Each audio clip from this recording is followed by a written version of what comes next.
மாண்புமிகு உறுப்பினர்கள் தங்களது கருத்துக்களை தெரிவித்து தீர்மானத்தை ஆதரித்தும் எதிர்த்தும் உரையாற்றியுள்ளனர். உரையாற்றிய உறுப்பினர்கள் அனைவருக்கும் என்னுடைய நன்றியை முதற்கண் தெரிவித்துக் கொள்கிறேன்.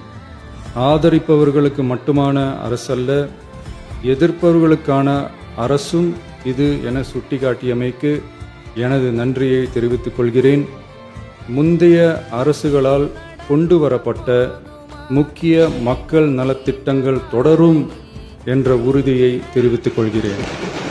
அடுத்து உரையாற்றிய மாண்புமிகு முனைவர் திருமதி சௌமியா அன்புமணி அவர்கள் உரையாற்றுகையில் விவசாயிகள், இளைஞர்கள், மகளிர் நலன், மது ஒழிப்பு குறித்து செயல்படுத்தப்பட வேண்டிய திட்டங்கள் குறித்து குறிப்பிட்ட தீர்மானத்திலிருந்து விலகி நிற்பதாக தெரிவித்துள்ளார்கள். மகளிர் பாதுகாப்பிலிருந்து தவிர எந்த அரசு இம்மியளவும் இடம் தராது. குதிரை பேரத்தில் எமது அரசு ஈடுபடுகிறது என்ற கருத்தை தெரிவித்த மாண்புமிகு உறுப்பினர் அவர்களுக்கு நான் ஒன்றை மட்டும் சொல்லிக்கொள்கிறேன். இந்த அரசு குதிரை வேகத்தில் செயல்படுகிற அரசே தவிர குதிரை பேரத்தில் ஈடுபடுகிற அரசு இல்லை என்பதை ஆணித்தரமாக தெரிவித்துக் கொள்கிறேன்.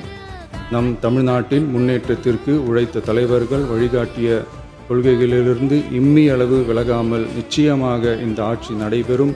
எனவே நான் மொழிந்துள்ள இத்தீர்மானத்தை மாண்புமிகு உறுப்பினர்கள் அனைவரும் ஏகமனதாக நிறைவேற்றித் தர வேண்டும் என்று கேட்டுக்கொண்டு அமர்கிறேன்.